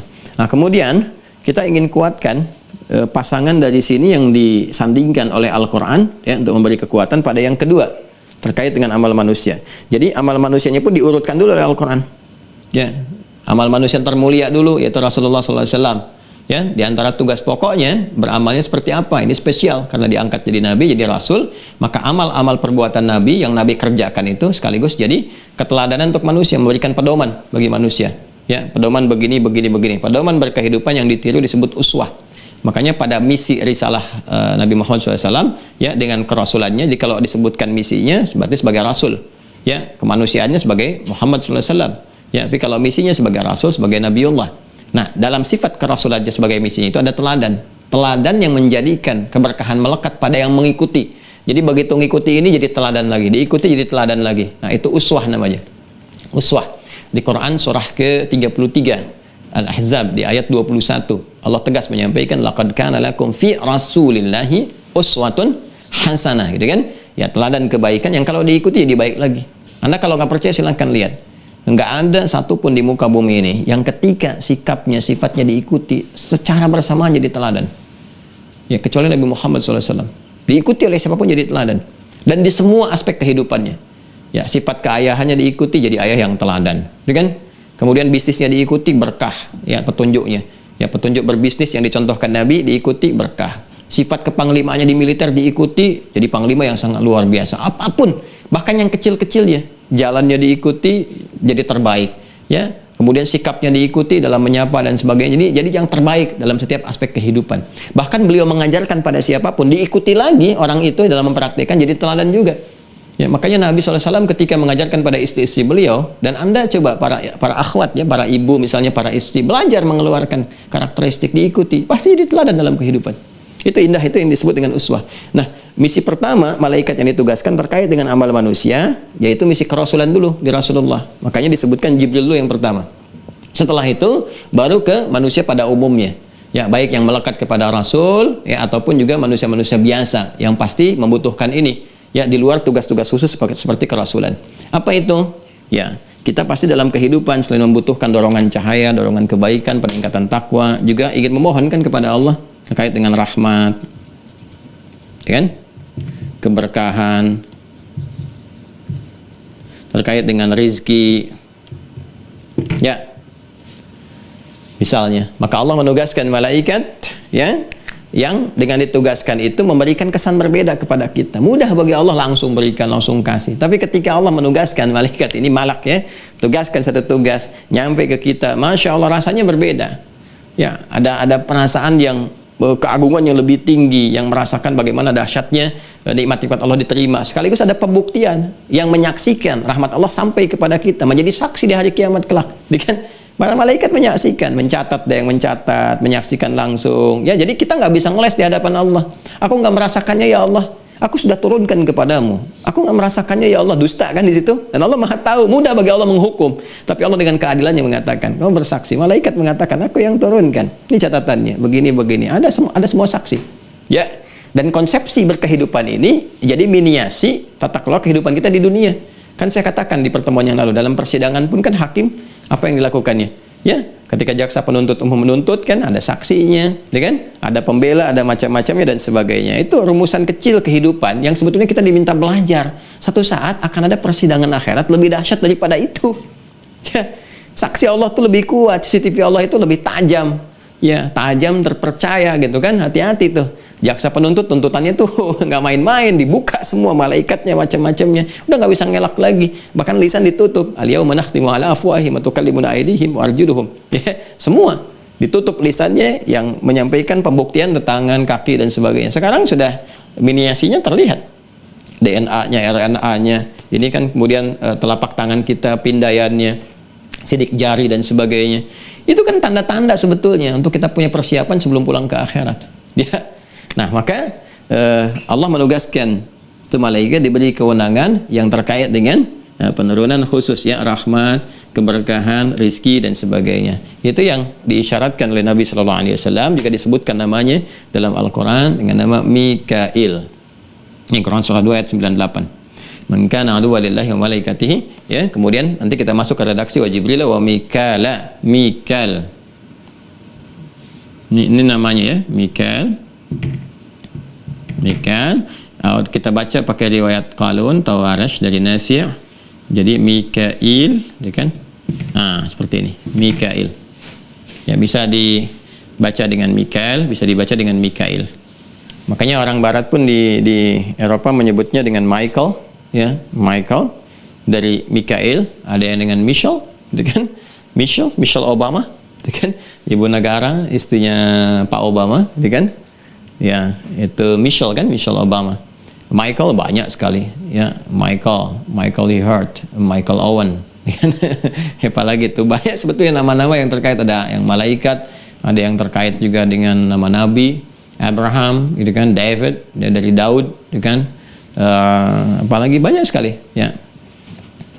Kemudian teruskan, ya, teman-teman sekalian, namanya Mikail. Nah, sekarang apa kaitan dengan pembahasan kita? Kita mesti mengetahui, seperti kita mengetahui karakteristik dan tugasnya malaikat Jibril, bagaimana cara menurunkan wahyu kepada Nabi Muhammad, begitu cepatnya, begitu dahsyatnya, ya. Kadang-kadang lewat wujud aslinya muncul setelah Nabi mengetahui, merasakan kedamaian, kan?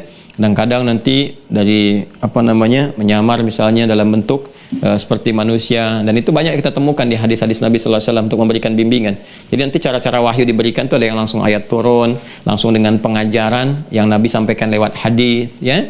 Nanti hadis-hadis Nabi yang melekat seperti hadis Jibril, kan pernah dengar yang urutan kedua di Al-Arba'in, hadis Jibril yang dari Umar bin Khattab radhiyallahu taala anhu, ya, an Abi Hafs Umar bin Khattab, an Abi Hafsin Umar bin Khattab radhiyallahu taala anhu qala bainama nahnu julusun 'inda Rasulillah sallallahu alaihi wasallam idh tala'a alaina rajulun syadidul bayadi thiyabi syadidus sawadis sa'ali la yura alaihi atharus safari, ya. Kemudian wala ya'rifu minna ahadun fajalasa ila an-nabiy sallallahu alaihi wasallam fa asnada rukbatayhi wa wada'a kaffayhi ala fakhidhihi faqala ya Muhammadun akhbirni 'anil Islam.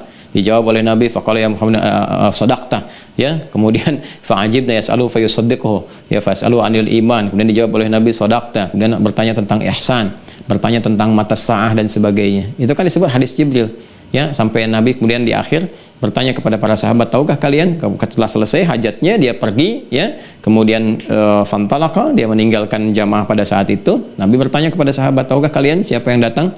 Atadruna man ata, ya. Mereka menjawab, Allah Rasulullah alam, huwa Jibril atakum yu'alimukum dinakum. Ya, dia Jibril sedang menyamar, ya, menjadi seperti kita, dan mengajarkan kepada kita pokok-pokok agama. Makanya muncul hadis tentang Islam, iman, ihsan, dan tanda-tanda kiamat. Itu dikenal dengan hadis Jibril. Jadi cara wahyu itu ada yang seperti itu, ya. Nah, itu disebut nanti makna-makna yang disampaikan tadi, jawaban-jawaban yang sampai nanti oleh Nabi sendiri dijawabnya, dikonfirmasi oleh malaikat, kan? Nah, itu nanti yang disebut dengan hadis, diikuti dengan sunnah. Kalau langsung dari firman Allah disampaikan, ditanamkan pada jiwa Nabi, dibimbing oleh malaikat Jibril untuk bisa dibacakan, nah itu nanti yang menjadi Al-Quran, ya, yang menjadi pedoman inti dalam berkehidupan kita. Nanti kita bahas kepada teknis-teknis, karena ini terkait dengan aspek kerasulan. Nanti saat masuk Rasul kita perdalam seperti apa, ya. Tapi intinya adalah nggak akan terjadi lagi yang seperti itu, nggak ada Nabi lagi, karena selesai tugasnya, ya. Nah, kemudian yang ini kita pun perlu tahu karakternya bagaimana, ya, malaikat rahmat, malaikat pembawa berkah, rezeki dan sebagainya. Kaitannya apa? Kaitan dengan selalu dengan permohonan kita, ya. Kan umumnya kita selalu mengharapkan kan rezeki yang berlimpah. Rezeki itu kan nanti banyak, ada yang sifatnya materi dunia, itu kan harta, berupa harta. Ada yang kedudukan, jabatan, ya kan? Ada yang keturunan, ya. Kan ada yang minta kan, anugerahkan keturunan yang soleh dan sebagainya. Itu ada malaikat mengaminkan. Bahkan kan kisahnya sangat viral, disampaikan dalam Al-Quran. Ketika Nabi Zakaria itu kan bermohon kepada Allah lewat salat, minta keturunan. Kan Allah tugaskan malaikat untuk menyampaikan. Malaikat pemberi kabar gembira dengan menyampaikan rezeki, gitu kan? Di Al-Baqarah, di Quran surah Ali Imran. Quran surah ketiga ayat 39. Fanadathul malaikatu wa huwa qa'imun yusalli fil mihrab annallaha yubashshiruka bi Yahya. Banyak malaikat turun memberikan kabar gembira. Bukan satu yang turun, malaikat turun kasih kabar gembira. Ada malaikat ini. Tapi yang bertugas apa? Mikail untuk menyampaikan kabar rezeki dan sebagainya. Ya Allah yubashshiruka bi Yahya. Jadi ada kaitan-kaitan yang terkait dengan permohonan kita kepada Allah yang menjadi saksi juga bahwa nikmat-nikmat itu diberikan itu malaikat Mikail. Nah, apa kaitannya dengan kita? Kita perlu belajar karakteristiknya. Di mana malaikat itu dalam keadaan apa ia ya begitu mudah dengan izin Allah Subhanahu wa taala itu bisa datang membawa rahmat. Ya, di tempat-tempat seperti apa, dalam keadaan bagaimana gitu kan? Dan dengan itulah kemudian ya hukum Allah yang ditetapkan, turunkan, berikan. Ini kan Allah udah ngatur nih. Ya Mikail gitu kan? Ya, berikan rahmat ini secara umum nih. Ya, secara umum. Jadi kita nggak khusus minta pun itu turun sendiri gitu. Ya Mikail, Allah kasih hukum umum ya, curahkan rahmat di tempat begini, ada begini seperti ini, kan itu umum diberikan. Jadi kalau Anda hadir ke tempat-tempat dimaksud dapat bagiannya.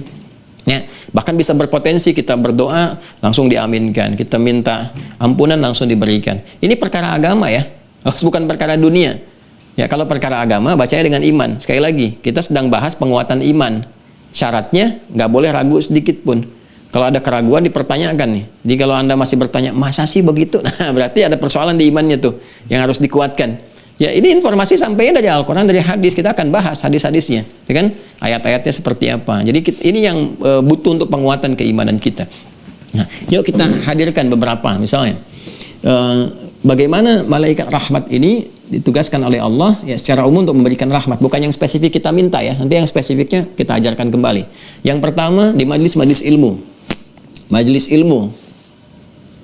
Ya, jadi mendatangi majelis ilmu itu ya sama dengan menjemput rahmat Allah, keberkahan dari Allah. Nanti ada satu hukum umum yang Allah sampaikan lewat lisan Nabi sallallahu alaihi wasallam bahwa malaikat, khususnya malaikat Mikail itu langsung diperintahkan. Ini bahasa Nabi ya. Ya, dalam bahasa kiasan itu membentangkan sayap, maksudnya mencurahkan rahmatnya ya bagi para penuntut ilmu. Dalam hadis riwayat Ibnu Majah, rawinya sahabat Abu Darda. Ya, sahabat Abu Darda radhiyallahu taala anhu. Baik, beliau menyampaikan qala Nabi sallallahu alaihi wasallam, perhatikan hadisnya. Man salaka tariqan yaltamisu fihi ilma, sahhalallahu lahu tariqan ilal jannah. Nah, ini seringkali saya memperhatikan bahwa terpotong sampai di sini, nggak diteruskan. Sehingga nggak sampai pada tugas malaikatnya. Man salaka tariqan yaltamisu fihi ilma, siapa yang menempuh perjalanan. Ya. Tariq itu satu jalan yang nggak lebar. Kalau lebar itu syariah namanya. Lebar, luas, begitu mudah gitu kan. Kalau tariq itu jalannya lebih kecil, kadang-kadang ada tantangan, kadang berliku gitu kan. Kadang harus menapak. Kalau sekarang istilahnya ya mungkin melewati gang atau juga di jalan besar tapi macet-macet. Nah, itu bisa diartikan demikian, ya. Yaltamisu fihi ilma, dengan tujuan dia mendapati satu ilmu, pengetahuan. Ya, yang orientasinya dua, menguatkan iman, menambah pengetahuan. Itu di Al-Mujadalah nanti ya, ayat yang ke-11 Quran surah 58 ayat 11. Ya, yarfa'illahu alladhina amanu minkum walladhina utul ilma darajat. Jadi satu meningkatkan iman, kedua melimpahkan pengetahuan, menambah pengetahuan. Ya ayyuhalladzina amanu idza qila lakum tafassahu fil majalis. Hai orang-orang beriman, jika dikatakan kepadamu share, luaskan ya informasi tentang majlis, atau kalau sudah di majlis bagi-bagi tempat duduk supaya semua merasakan kenikmatan yang baik. Majlis itu tempat yang bisa mengangkat kita secara terhormat, dari kata jalasa. Jalasa asalnya bukan duduk, tapi berpindah dari tempat yang rendah ke tempat yang tinggi. Lawannya disebut qa'ada, berpindah dari tempat yang tinggi ke posisi yang rendah. Ya, tempatnya disebut maq'ad kalau qa'ada, kalau jalasa disebut majlis. Ya, makanya ada majlis ilmu. Kenapa dilekatkan dengan kata ilmu, kata majlis? Maksudnya kalau mencari tempat untuk mendapatkan ilmu, cari tempat yang mengangkat derajat kita. Ya, bukan merendahkan diri kita atau bahkan mengacaukan ilmu kita. Cari tempat yang mengangkat derajat kita. Pertama apa? Iman. Jadi kalau mau belajar, cari yang menguatkan iman kita, bukan yang meruntuhkan iman. Ya, jadi kalau Anda cari guru, misalnya saya pun demikian mencari guru, cari yang menguatkan iman, bukan meragukan iman kita. Oh, kita belajar kok disuruh meragukan iman kita. Ya, setelah itu yang paling aneh kan meragukan keislaman, kesempurnaan Islam. Islam itu nggak sempurna begini. Ini aneh itu. Itu bukan majlis namanya. Itu kan? Itu bukan majlis. Baik ya. Nah, kemudian menambah keilmuan kita, wawasan kita supaya wawasan luas, nggak mudah berselisih, paham esensi, ya menguatkan bagaimana cara kita ibadah. Nah, pada yang seperti itu disebut majlis namanya. Jamaknya disebut majalis. Nah, orang yang berusaha untuk mendapatkan pengetahuan yang meningkatkan imannya, menambah wawasannya, pengetahuannya, kemudian datang ke majelis ilmu, dia terhubung dengan majelis ilmu, dengan apa yang terjadi? Sahalallahu lahu tariqan ilal jannah. Semua usaha dia untuk mendapatkan itu dinilai oleh Allah yang memudahkan langkah dia ke surga. Dihitung, kata Nabi itu dilihat tuh. Ya, bagaimana dia bersusah payah mendapatkan ini, mendapatkan itu, ya. Nah, itu belum masuk dulu di para ulama pembahasan babul online. babul ittisal mubasyir, bab ngaji online. Nah, itu belum ada bahasan di ulama klasik. Apakah bisa dimaknai di tafsir hadis ini? Ya, kalau kita bawa pemaknaan umumnya masuk tuh.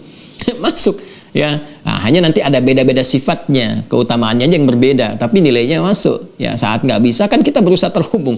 Thariqah itu kan jalan yang menghubungkan pada sesuatu. Ya, bisa secara langsung kita hadir ke majlisnya, kalau nggak bisa hadir menggunakan perangkat yang terhubung, yang seperti sekarang. Walaupun nanti keutamaannya beda-beda, nanti ada yang membedakannya. Apa yang membedakannya? Ketika datang di tempatnya, ya, itu ada keutamaan tersendiri. Kalau terhubung, materinya dapat, keberkahannya ada. Sepanjang kita masih terhubung, nanti ada sifat-sifat hadis berikutnya yang memberikan kepada kita tambahan-tambahan keberkahan, rahmat, pahala dapat. Ya, dengan pahala yang sama. Cuman perbedaannya adalah ketika ke tempatnya hadir, nanti ada tambahan-tambahan lain. Seperti ke masjid, datang dapat 25 kebaikan. Kita dapat tambahan tahiyatul masjid, tambahan iktikaf, gitu kan? Kan nggak ada iktikaf online.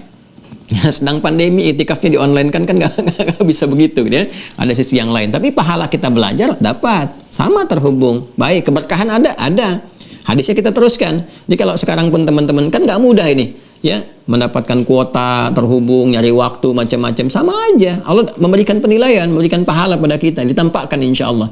Pahala-pahala itu akan tampak kepada kita, dibuktikan real. Ya, ainul yakin, haqqul yakin saat kembali dihisab. Nah, sebagai pendahuluan saat sakaratul maut. Saya pengen cepat lihat pahalanya Ustaz, ya, pengen cepat meninggal namanya. Dalam sakarat kan diperlihatkan tuh kebaikan-kebaikan atau keburukan-keburukan. Nah, jadi kembali kepada yang tadi saya uraikan, hadisnya teruskan, wa innal malaikata la tad'u ajnihataha ridwan li talibil ilmi. Ya kan? Dan malaikat itu membentangkan sayapnya. Ya, mencurahkan ridhanya bagi para penuntut ilmu. Nah, ini tafsirnya jelas. Ya, para ulama hadis menafsirkan, ya, yang dimaksud di sini adalah mengaminkan doa-doa mereka kalau mereka bermohon, memohonkan ampunan kepada Allah kalau mereka istighfar. Makanya kalau sedang mengaji begini, isi dulu dengan doa. Itu Imam An-Nawawi bagus sekali tuh mengarang kitab At-Tibyan tuh. Jadi sampai detil para ulama itu ingin mencari keberkahan dari hadis ini, sampai ngarang kitab tuh. Cara masuk majelis ilmu bagaimana, cara berjumpa dengan guru bagaimana, kan, cara dengan teman menyapa saat sama hadir bagaimana, cara meraih keberkahan bagaimana, itu ada semua diatur. Ketika akan masuk ruangan majlis bagaimana, duduk di majlis seperti apa, ya. Kemudian ada lagi yang paling luar biasa teman-teman sekalian. Ketika Anda datang terlambat bagaimana menyikapinya, ketika guru menegur harus seperti apa, itu lengkap semua demi menjaga keberkahan ini. Ya, dan itu nggak ditemukan dimanapun. Dan Islam kita punya itu, gitu. Ya, lengkap sekali. Nah, kita yakini, makanya diisi. Kalau mau masuk pun diatur doanya. Yang kemarin saya ajarkan, saya ijazahkan itu kan, ya Rabbi zidni ilma warzuqni fahma Allahumma faqihni fid din wa alimni ta'wil. Itu kan dari Nabi itu. Dari Nabi yang teruskan kepada kita terus sampai kita bisa mohonkan. Jadi kita memulai itu dengan berdoa. Ya, di pertengahan saat kita kesulitan minta. Setelah selesai belajar pun berdoa. Ini amal soleh terbaik. Doa itu kan mengiringi amal. Doa yang cepat dikabulkan saat mengiringi amalan. Begitu selesai Anda berdoa. Ya, karena rumus doa itu ketika dikabulkan dengan cepat, itu diikhtiarkan lewat takwa. Di takwa itu wasilah kita untuk bermohon kepada Allah. Itu jelas keterangan Quran. Di Quran surah kelima, Al-Maidah ayat 35. Buka Al-Maidah ayat 35. Ya ayyuhalladzina amanu taqullah, ya kan? Wabtaghu ilaihil wasilah. Hai orang-orang beriman, tingkatkan takwamu kepada Allah, dan dengan peningkatan takwa itu cari wasilah untuk bermohon kepada Allah. Ya, dan takwa itu wujudnya amal saleh. Ya, kayak sholat kan bagian dari takwa. Sholat itu kan refleksi dari takwa kita. Makanya dalam sholat isinya doa semua. As-sholatu hiya doa. Ya, jelas. Baca Quran itu bagian dari takwa. Kan, puasa bagian dari takwa. Makanya isi dengan doa. Ya, saya sering katakan, jangan luput. Ya, jangan lupa. Begitu selesai baca Quran itu tutup. Jangan ya sadaqallahul azim, selesai. Berdoa dulu. Allahumma arhamna bil Quran. Ya Allah, rahmati kami dengan Al-Quran. Berikan cahaya kepada jiwa kami dengan Quran. Allahumma zayyin ya Allah qulubana binuril Quran wa nawwir akhlaqana binuril Quran bi akhlaqil Quran. Ya Allah, berikan cahaya kepada diri kami, bimbing kami dengan akhlaknya Al-Quran. Berikan solusi dengan solusi Al-Quran. Minta. Dan itu mustajab gitu. Jangan lupa, termasuk setelah kita belajar, nonton ilmu, berdoa dulu. Apapun itu, sekecil apapun. Ya, sholat 2 rakaat, berdoa. Ya, walaupun baca 1 ayat, berdoa. Karena itu wasilah kita untuk bermohon. Dan mungkin di titik itu, pengabulan doa yang kita mohonkan dari sejak dulu. Pengen begini, pengen. Makanya para ulama, bahkan para nabi, orang-orang saleh, itu banyak mereka. Ada yang bertahanus dulu, memaksimalkan ibadah, terus minta. Ada yang lewat sholat, minta. Itu sudah diketahui dengan jamaah. Ya, ada yang berzikir, minta, dan sebagainya. Ya, itu jelas.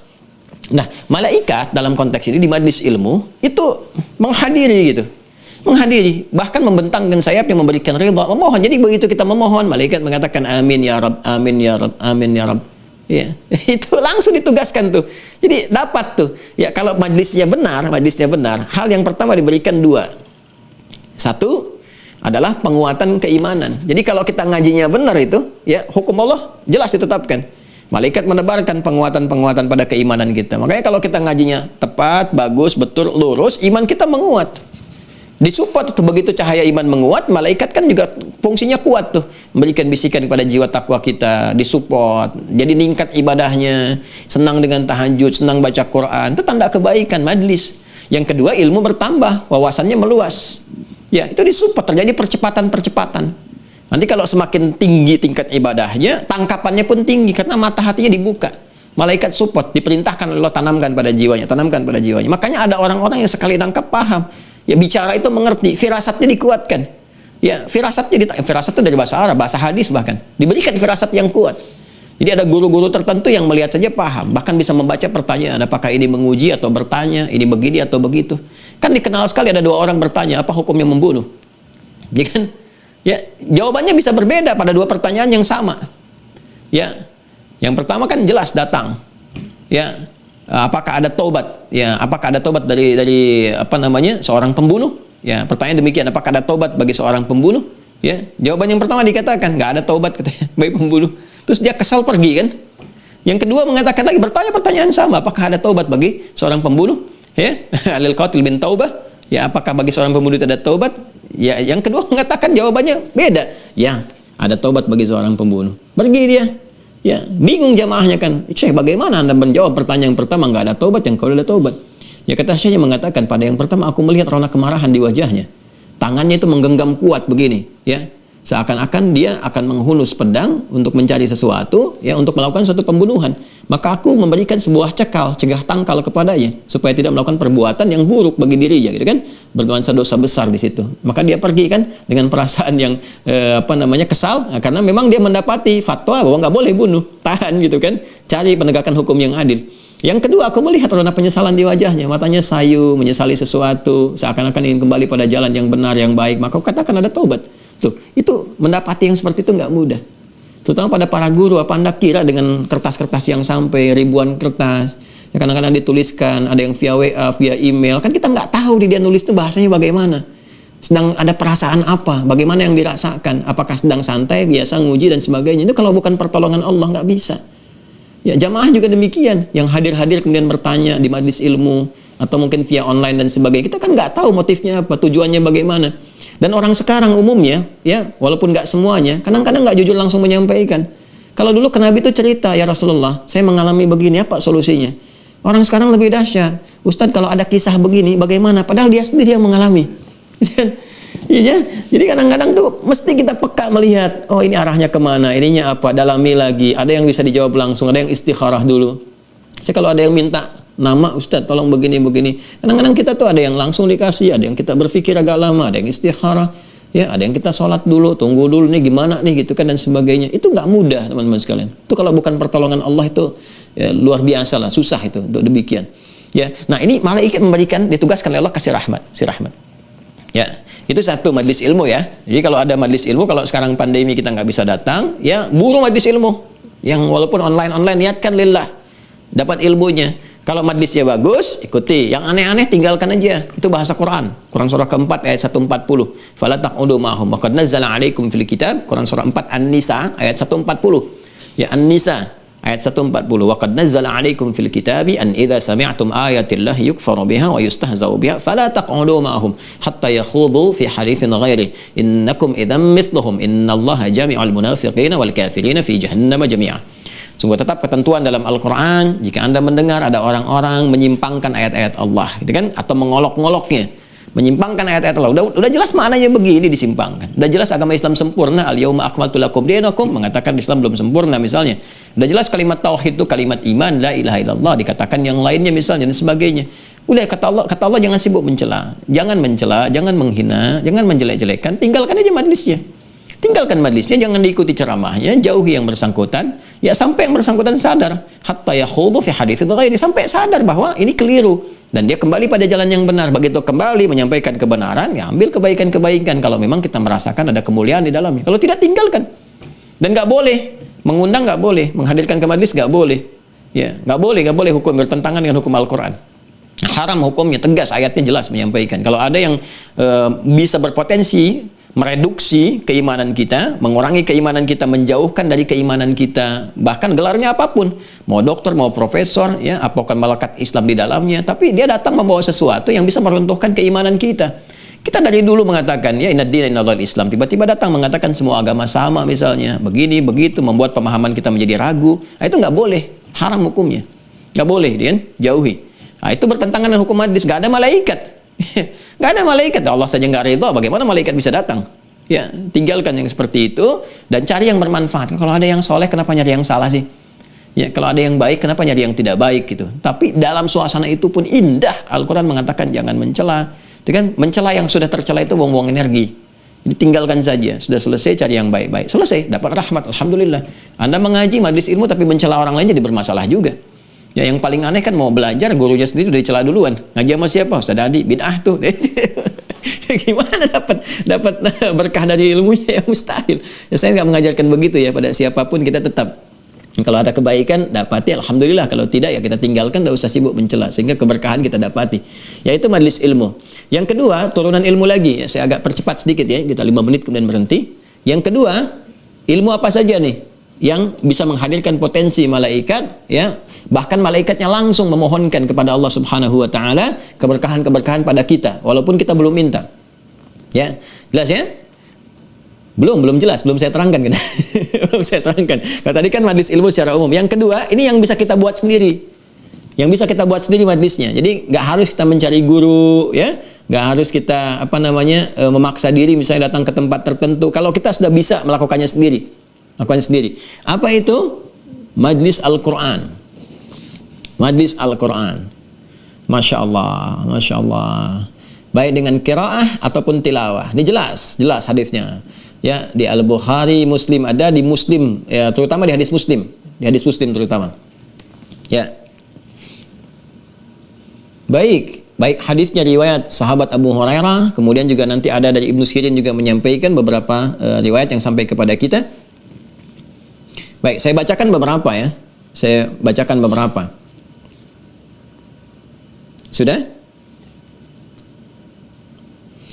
Baik. Nabi SAW pernah menyampaikan bahwa tidaklah dibacakan di satu tempat, ya, di rumah-rumah Allah Subhanahu wa taala. Ya, kalau disebutkan rumah-rumah Allah itu ada 2 orientasinya. Ya. Nanti saya bacakan redaksi hadisnya supaya kita dapat gambaran yang lebih kuatnya. Ini saya hapus ya, mohon maaf ya teman-teman. Alhamdulillah. Nah, redaksi hadisnya bukan sekedar dibacakan, tapi ada berkumpul di dalamnya. Majtama'a qaumun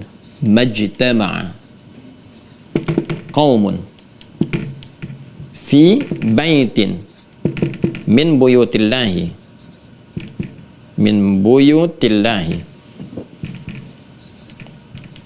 ya. Majtama'a qaumun, tidaklah berkumpul satu komunitas.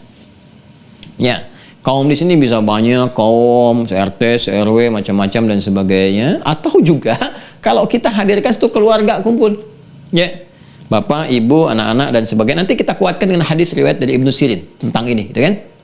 Nah, tidaklah berkumpul kalau kita bawa ke suasana keluarga, misalnya kerabat terdekat, undang ke rumah bareng-bareng, atau kita semua di rumah gitu kan, ayah, ibu, anak-anak kumpul semua dan sebagainya. Nah, kemudian yang lebih luas lagi ya, level di masjid, pengajian dan sebagainya kan.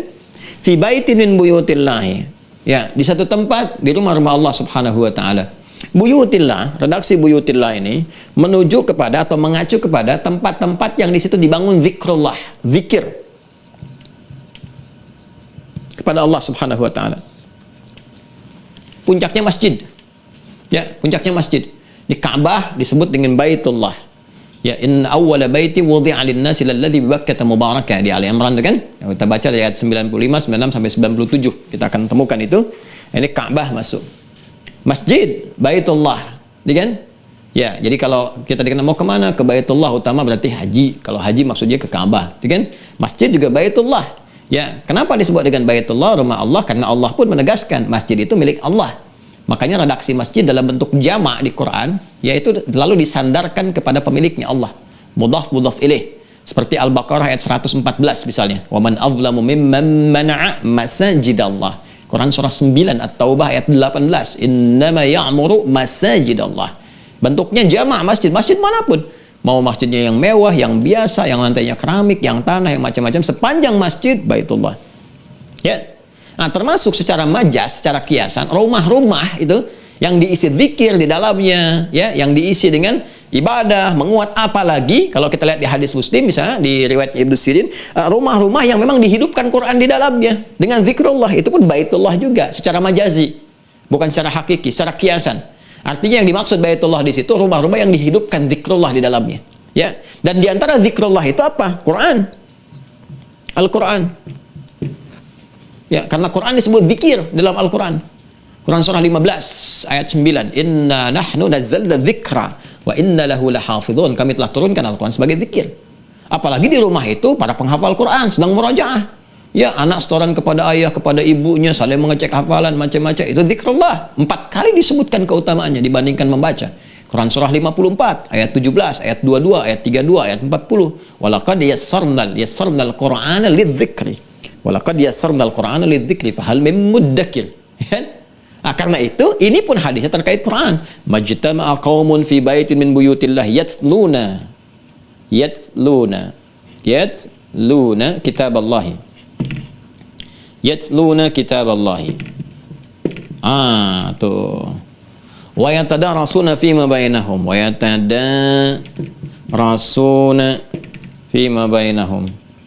Bima makna?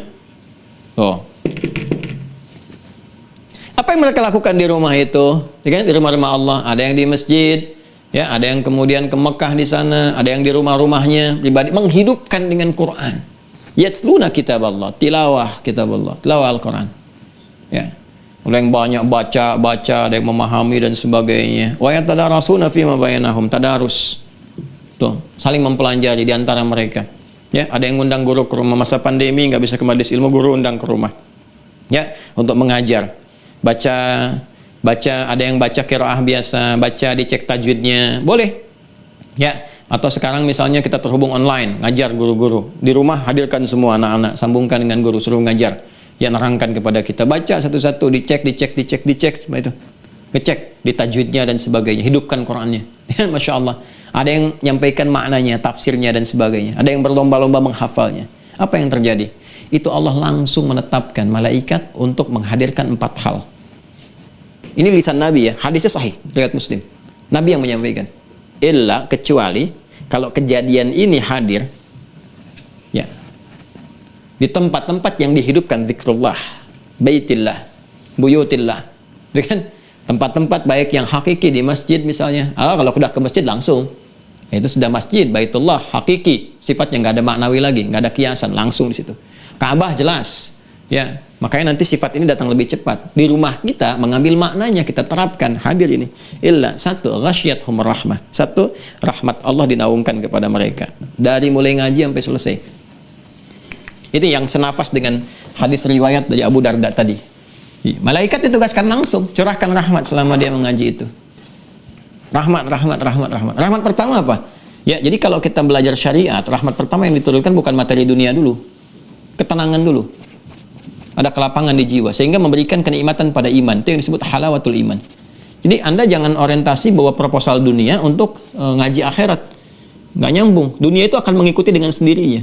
Jadi jangan Anda berhijrah misalnya, ya kan istilah keren sekarang berhijrah. Ya, hijrah itu bukan masuk kelompok tertentu ya. Bukan masuk pengajian tertentu. Ingat, hijrah itu membawa suasana diri kita lebih dekat dengan Allah. Kalau kita ingin berhijrah, membawa suasana lebih dekat dengan Allah, teman-teman sekalian, kemudian kita mencoba untuk beribadah, belajar. Yang diberikan pertama bukan dunia, terlalu kecil dunia itu. Yang pertama Allah kasih itu kelapangan pada hati kita, ketenangan pada jiwa. Nanti kalau sudah jiwa enak, tenang, nyaman, menikmati cara kita ibadah, dunia didatangkan. Bahkan melebihi apa yang kita bayangkan. Datang, karena kita sudah dipercaya oleh Allah punya kemampuan mengelola. Jadi dunia itu dianggap kecil.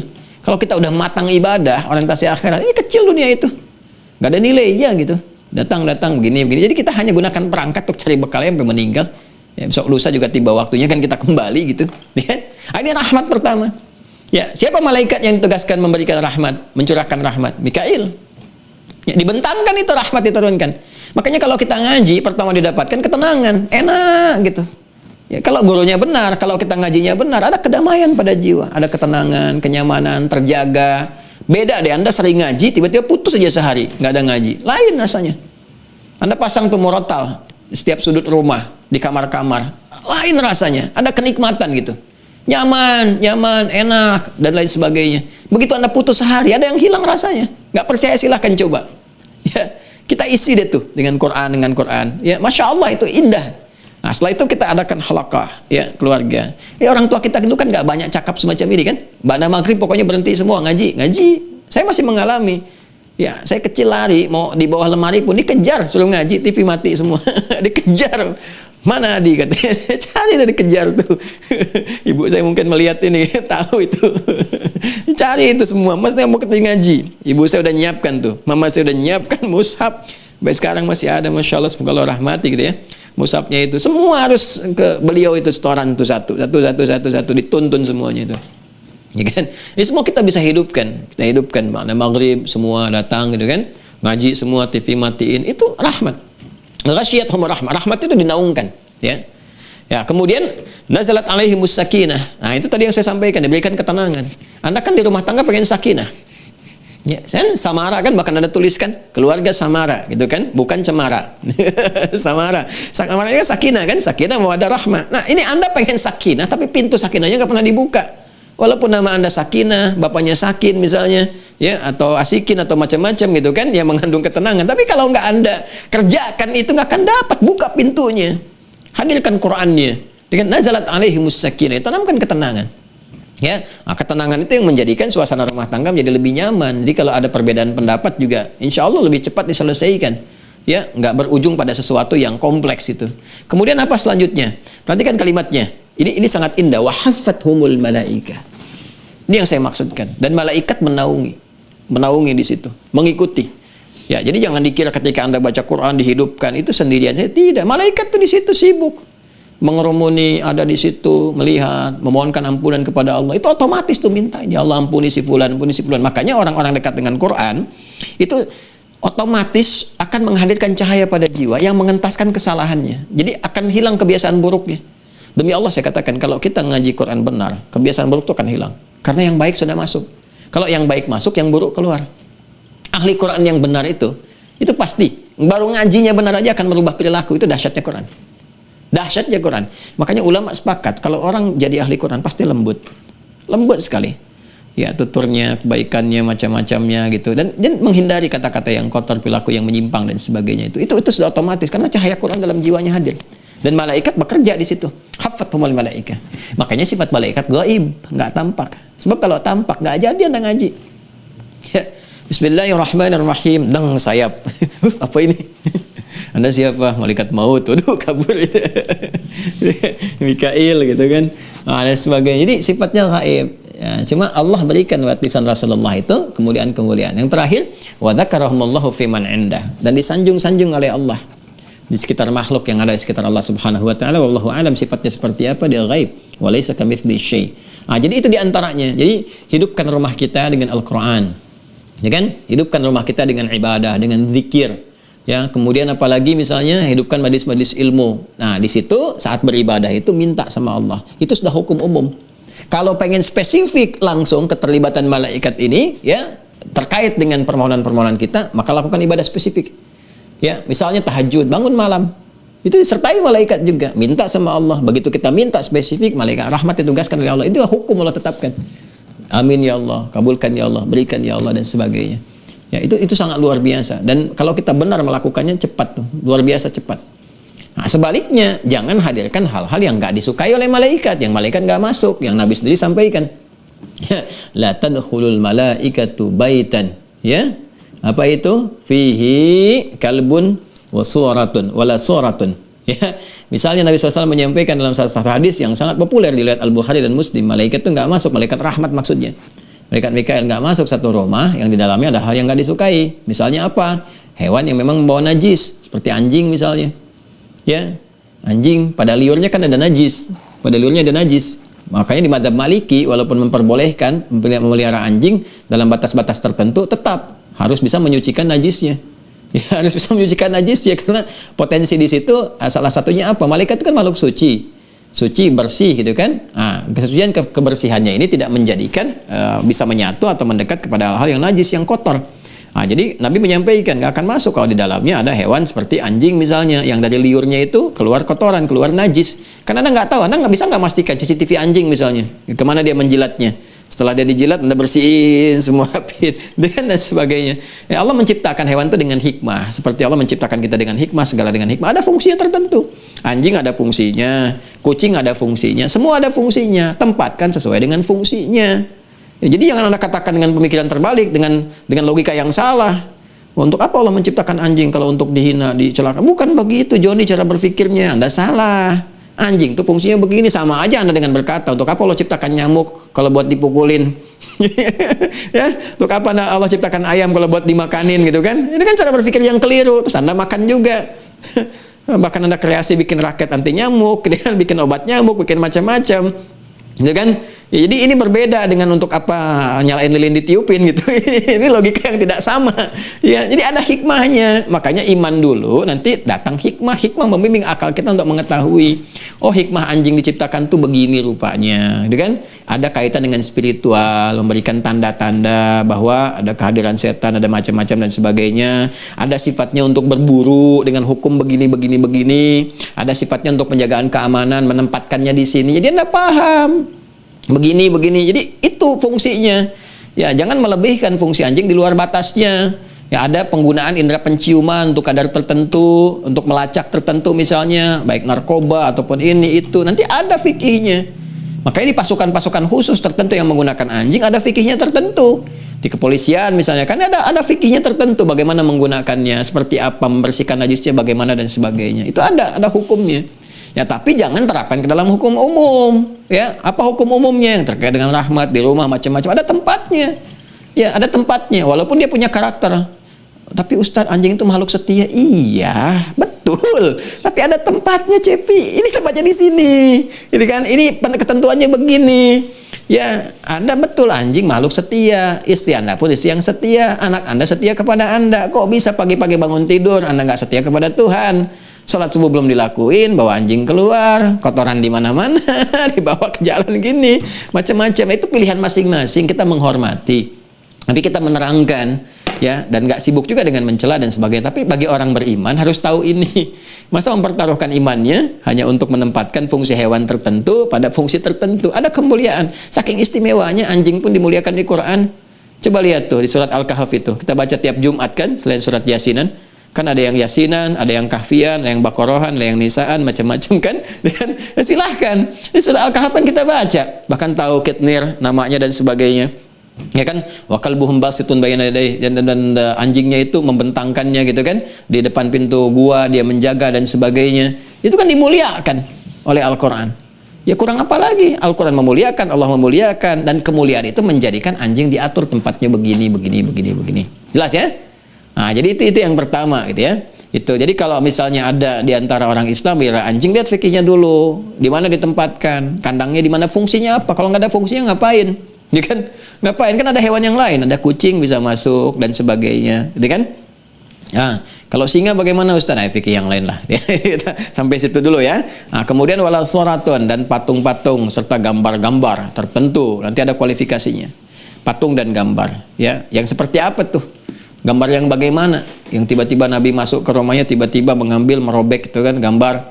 Yang patung-patung pun bahkan dalam peristiwa-peristiwa Fatu Makkah, Nabi nggak pengen masuk ke Ka'bah, yang sebelumnya sejak zaman jahiliyah ada kejadian jarang dibahas. Ya, apa kejadiannya? Sampai di dalam Ka'bah ada patung-patung itu kan dan sebagainya. Isunya kan kemarin saya dengar banyak dikembangkan, rame ya. Ini itu, tapi nggak dibahas tuntas. Sehingga hanya menampilkan wacana begini begitu, jadi salah paham orang atau pahamnya salah. Gitu kan? Nah, jadi patung-patung itu juga nggak senang malaikat. Gitu kan? Gambar-gambar yang seperti apa nih? Ya seperti apa? Apakah nanti ya gambar-gambar edukasi? Kalau saya belajar biologi itu di bukunya ada gambarnya, atau saya pajang misalnya untuk hafalan, ada gambar ini, gambar itu, gimana itu? Ya, terus pengusaha-pengusaha baju yang ada apa namanya gambar apa peraga-peraga demikian seperti itu, gimana statusnya? Itu ada fikihnya juga, ada fikihnya. Ya patung yang seperti apa, gambar yang seperti apa, nanti kita akan bahas di pertemuan berikutnya dengan dalil-dalil dan sebagainya. Jelas ya? Nah, tapi yang pertama kita dapat ilmunya hari ini, yuk hidupkan dengan zikir rumah-rumah kita. Isi dengan Al-Quran, isi dengan zikrullah, jauhi yang tidak bermanfaat, serta hal-hal yang tidak disukai, serta belajar lebih dalam lagi. Nanti ada ngaji fikih babnya sendiri, sekarang kita masih di tauhid. Ya. Nah ini, kalau kita kenal dengan malaikatnya, maka kita bisa ciptakan suasana kehidupan yang penuh dengan rahmat, penuh dengan keberkahan, dan turunan-turunan lainnya. Saya kira itu yang disampaikan untuk pertemuan hari ini. Semoga Allah memberkahi kita, memaafkan kesalahan kita, mengampuni dosa-dosa kita, meluruskan kesalahan-kesalahan yang mungkin saya sampaikan dengan keliru. Anda cukup tinggalkan. Kalau ada pendapatnya lebih baik, lebih bagus, silahkan diamalkan untuk kehidupan kita. Mohon maafkan saya, banyak kekurangan. Mohon doakan dalam sujud-sujud Anda. Semoga Allah senantiasa memberikan bimbingan, keikhlasan, dan pengampunan kepada kami dan keluarga. Demikian. Allahumma taqabbal minna innaka antas sami'ul alim wa tub 'alaina innaka antat tawwabur rahim. Allahumma ij'alna min ahli al-Qur'an waj'alil Qur'ana sahiban lana fid dunya wa syafi'an lana fil akhirati ya arhamar rahimin. Allahumma ij'al baqiyata hayatina hayatan thayyibah wa akhir wafatina husnal khatimah. Rabbana atina fid dunya hasanah wa fil akhirati hasanah wa qina adzaban nar. Wa sallallahu ala sayyidina Muhammad wa ala alihi wa sahbihi ajma'in wa akhiru da'wana subhanakallahumma wa bihamdika nashhadu an la ilaha illa anta nastaghfiruka wa natubu ilaik. Walhamdulillahi rabbil alamin. Assalamualaikum warahmatullahi wabarakatuh.